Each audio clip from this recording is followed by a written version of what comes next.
Hello teachers! Before teaching your online course with us, we would love to share some tips that will help make this a positive experience for you and your students. So let's start. Tip number 1 is about your internet connection. Make sure your internet connection is good. We use Skype to teach language lessons, and it is essential that your internet connection is good and stable.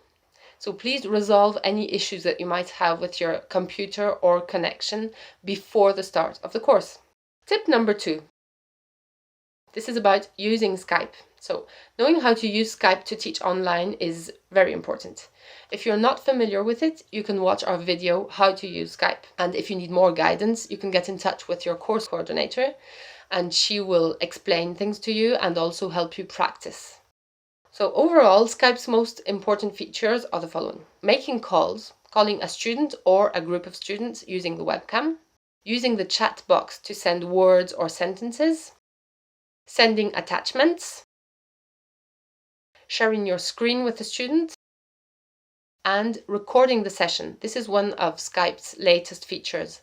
The lesson can be recorded and then it is automatically available to anyone that participated in the call. Tip number 3.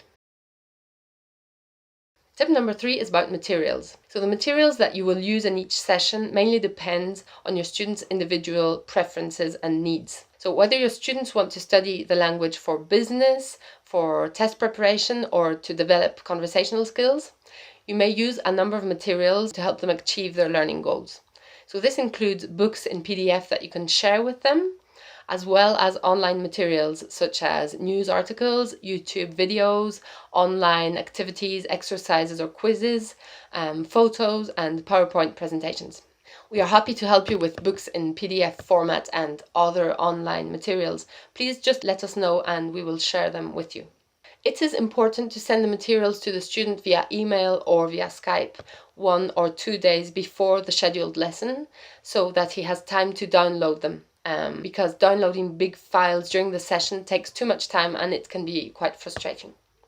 So during the first lesson, ask them what exactly they want to focus on and cover those topics during the course.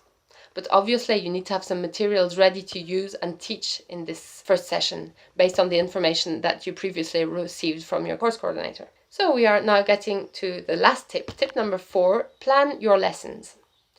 Planning your lessons is essential if you are teaching for the first time, but even if you are an experienced trainer, you need to have your online lesson organized. So it's useful to make a short plan of all the activities that you want to do with your students in the order that you plan to use them in the class. And then you just follow the plan and that will help you keep the lesson structured.